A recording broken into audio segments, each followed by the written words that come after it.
What's going on, guys? Really quick, wanting to do a quick recruiting episode for you. I hate adding these into the game videos because they're pretty long sometimes, talking about these recruits and really going in depth and showing analysis for a lot of them, given the attention that they need. So I'd rather do a recruiting episode rather than doing a game. And if you're not so interested in the recruiting aspect of it, then it gives you a chance to just watch the games and have fun doing so. And if you are interested in the recruiting, here we are. John Turner, unfortunately, he's going to be washing dishes for the rest of his life, going over there to the team in the upstate. So, John Turner, hope to see you do nothing. Just kidding, obviously. But we do hate Clemson around here. So, not good that he jumps off the board. And I'm going to tell you what, I'm going to leave him on the board just as a reminder that we lost one to Clemson. Give us a little bit of a boost. Michael Mitchell, not looking very good right now with him. We'll see how things go as the season progresses. We are going to put max points in him to see if we can save him. Free safety Tyrone Smith, we're falling behind on. I think we lost some. Yeah, that's not good. We have them getting a lot of scholarship offers across the board. So not looking crazy good for him, but I think if we were able to put some more points in him, I think that we may have a chance. Again, here, moving down a lot. But a lot of this is, just getting these scholarship offers. I'm going to hold on, giving him max points, but we are going to switch and give him a few more.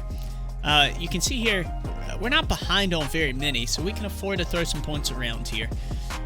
So Stuart Jones, again, falling pretty massively to Vanderbilt, of all teams, and that's where he wants to go. Then that's strange, but we'll throw a few more points in him. Odds are they're going pretty heavy after him, but we may actually have to put max points into him. Is he worth putting the max points into? I think we're going to have to go line by line here. Tight end wise, yes, we lose a big one. John Turner.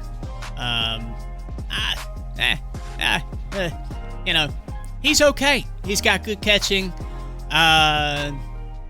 See anything? Route running's not amazing. Catching traffic return, none of that's any good. Pass block, run block is terrible. So honestly, I don't think we're really losing much out of John Turner.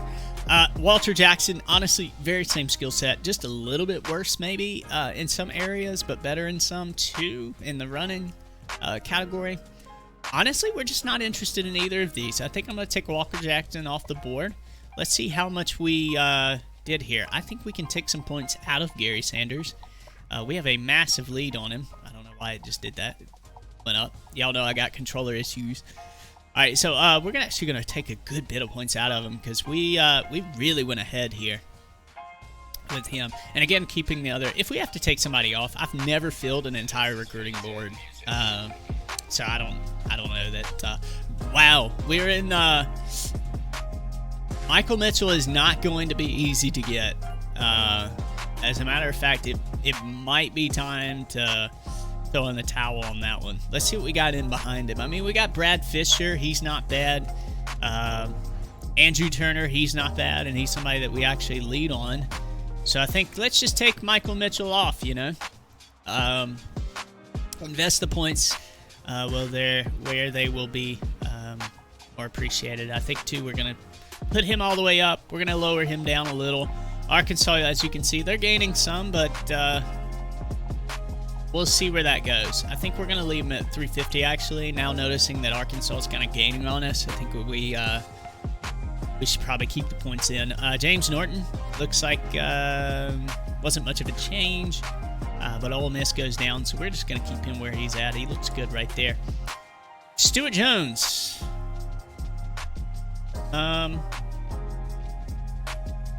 Number 21 defensive end.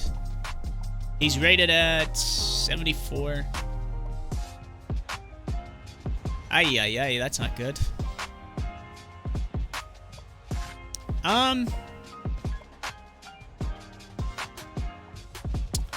There's no reason not to go for him, but I'm not going to put as many points in. How did we do? Looks like we were first on his board. But with scouting at 74, I mean, we just got better guys here. And I think, you know, instead of wasting the points, we just go with these two guys.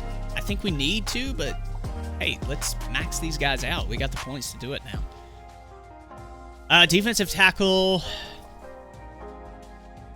And let's not forget, too, a defensive end. Robert Archie, I think. He is our 5-star prospect, right? Yeah, number 2 defensive end in the country. I mean, honestly, though, this Chad Coleman, he's number 18.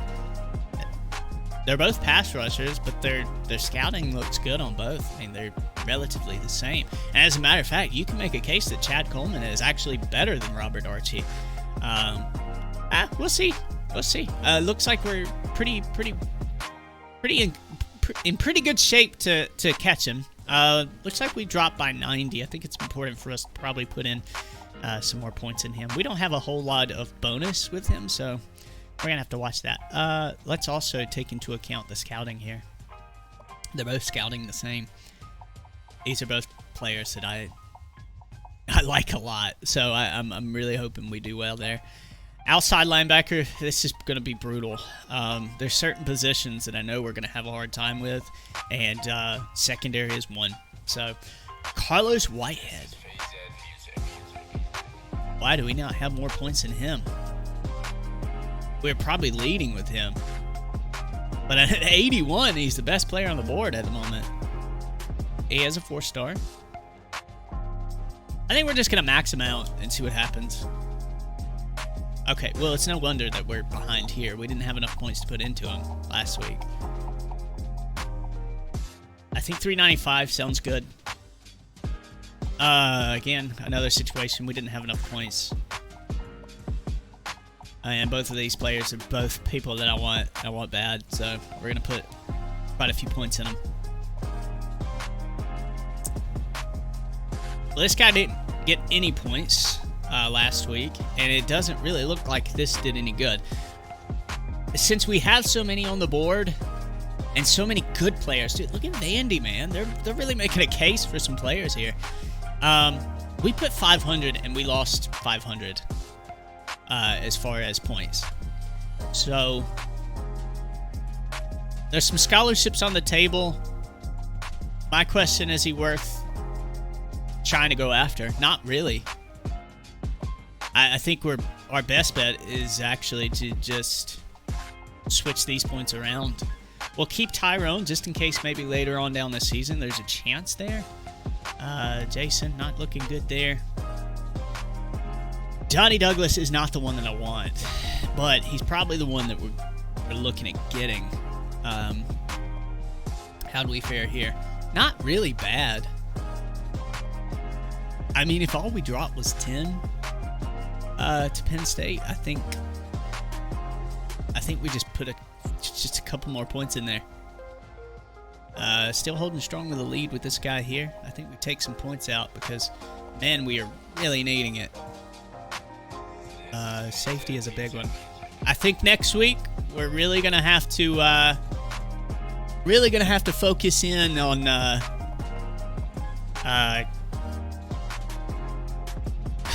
just we got a lot of players on the board. The problem is that we need so many players. We've got 23 current targets, and honestly, I wish I could have more. But it's just when you get that much, I mean, you just run out of options. You really run out of options. So we're looking here. We've got some targeted. Most of these positions, we've got 2 targeted. Receiver, we're not going really heavy. And honestly, toward the end of the season, as we can start kind of grabbing some low lock percentages, we're going to have to look at receiver. But I like doing receiver last because, honestly, you can get some really good players toward the end of the season, especially like athletes and receivers. They're just everywhere toward the end of the season. And they can be low locks and be pretty highly rated. So we're just going to wait on wide receiver. And we'll also look for some athletes that can fill that role too. But you see all this red. All this red is bad. We literally only have 1 kicker.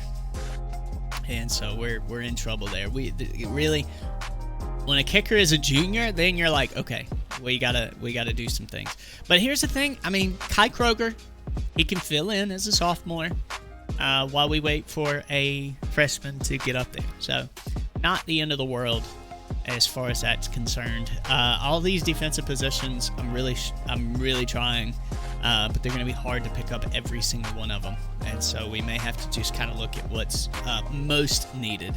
Even though it says it's needed, it only says that we're needing things like corner because we're in a 4-2-5, which requires us to have minimum 8 corners. Enough 6 corners minimum, but I want to have enough depth there to all 4. All 4 corners have the opportunity to sub out when they need to. So we want depth there.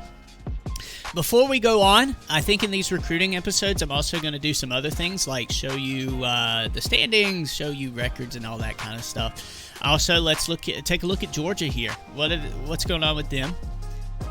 Georgia, it looks like they did play a game. Where is Georgia's schedule? You can see we lost in overtime. They lost to number 1 Clemson. Oh boy.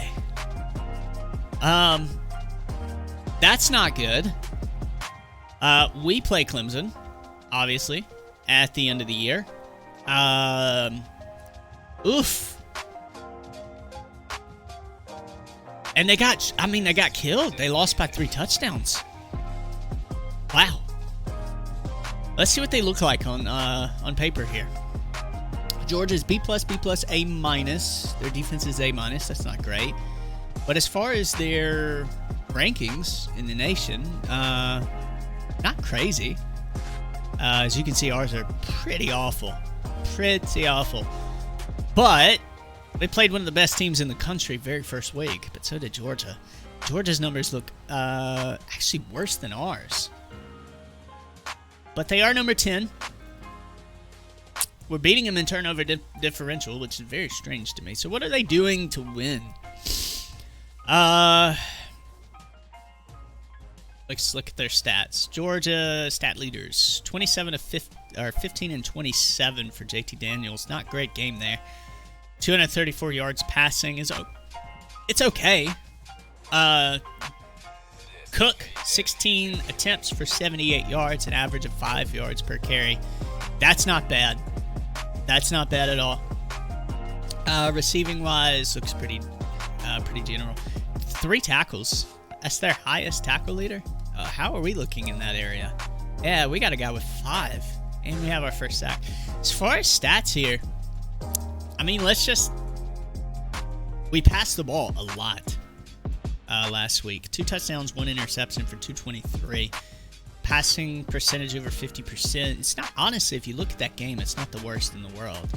And he got 3 total touchdowns because he also ran the ball for 54 yards with an average of 6 yards. That's really not bad. As far as receiving, Jalen Brooks led us in receiving with 5 receptions for 84 yards, but honestly, there were at least one other player was right there with him in that game. So how are we looking as far as like around the nation? I mean, are we keeping up with everyone? 38 for Luke Doty, 155 for Luke Doty, 63 for Jalen Brooks, 47 on tackles for Jalen Dickerson, and then a sack as well. Jalen Dickerson. Wow. I mean, he's not like, I mean, he's good. He's just not the one that I expected to do that much. So, okay. We do want to change some stuff. For right now, all these subs, I'm not really interested in that. How do I go? It's like Coach Central, yeah. Coach Philosophy. We've got to change this playbook. We're going to go with my developed playbook. It's actually, if you watch the Bowling Green series, it's the playbook from Bowling Green series. But we're gonna use that and see how it goes with that. Let's go to ESPN. top stories, obviously, Georgia losing to Clemson. That's a huge one. But not only, it says Clemson takes care of business as they take down rival Georgia. I think most Clemson fans would probably tell you that there is no rivalry in Georgia, but probably after this year, they may think differently. Scores and schedules, we're not really interested in that, but top 25, obviously, we're not in the question for this. Clemson right now sitting at a 97 overall. Where's Georgia, by the way, as far as overall is concerned? 91, 90. I mean, honestly, pretty much the same as North Carolina. So it should teach us that we have a pretty good opportunity to take down Georgia, just like we had an opportunity to take down Clemson. So anyway, here's your top 10. Nothing really surprising here. Iowa State, maybe a little bit. Oregon, maybe a tad bit, but not for this game, though. Oregon's not terrible in this game. Moving down, here is your top 20. Maybe Indiana, that wouldn't really... You wouldn't really see that a whole lot in real life, but Indiana up there, Cincinnati, Louisiana, that's pretty cool. Louisiana's up there. TCU, Utah, LSU. LSU rated pretty low, but they lost. They lost to TCU. Pretty close game there at TCU, I think.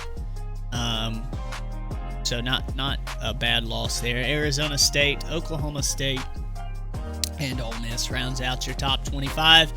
As far as the Heisman watch, Kyle McCord, freshman out of Ohio State, making moves, rated 81, meaning he had to have been one of the top in the country.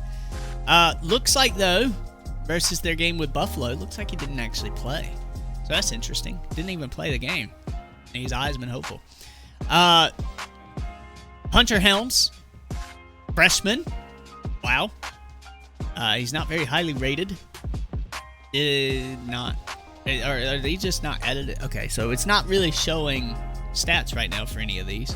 So I don't know what's up with that. And all of these guys are freshmen. What? Freshman quarterback, Del Rio Wilson out of Florida. Phillips out of BYU, good freshman. Milroe out of Bama, freshman. This is weird. I don't think this is right. I think these are backups, and that's very cool. That's very weird. So, let's see where we're ranked as far as the in the nation. 94th. Wow. I don't think we're that bad. The game thinks we're that bad. If you go based on regular overalls, I guess. I don't know. Wow. But if you look at the future looks bright. Future looks bright. When we bring in some recruits, it's going to look even better. But this year's a rebuilding year. Absolutely. Absolutely a rebuilding year. Next year will be a rebuilding year as well. I think we have a little bit less of a rebuilding year this year than we do next year. But first 3 years are going to be very brutal to get through. But next episode, we will be heading on to play number 10, Georgia. I think most of these recruiting episodes will be a tad bit shorter because we won't necessarily go through all the ESPN stuff every single time. But if you enjoyed the video, leave a like, put a comment down below on who you think is going to be the best recruit that we pick up this year and who you would like to see. Obviously, as we get into off-season, we're going to have the opportunity to allow you to name one of the characters to something you would like, just to create another story there for you to follow and to show the life of your player. I know I've done that before with other YouTubers, and it's awesome to see your player do well, and it sucks to see him not do well. So it's pretty cool. You have a hand in that. So I'm going to be doing that as well. Obviously, to those that are subscribed only. But subscribe so you have a chance to actually name a player in this series. And I'm really excited for this series. Last game was so good. Recruiting's looking really good. We have a solid chance, I believe, against Georgia next week, even though we are unranked. And they are better, a bit better on paper. But I don't think they're much better, just in the case of North Carolina. Of course, we could play a lot worse against Georgia. I think we played very well against North Carolina, so we're going to have to keep up the momentum going into the next game and hopefully win it. So hopefully you enjoyed the video, and if you did, leave a like, comment down below, again, like I said, on which recruit that you feel like is going to do best over the next coming seasons. Otherwise, come back for the next video. Should be posted soon, and we're going to be playing Georgia. So have fun. Awesome. See you next time.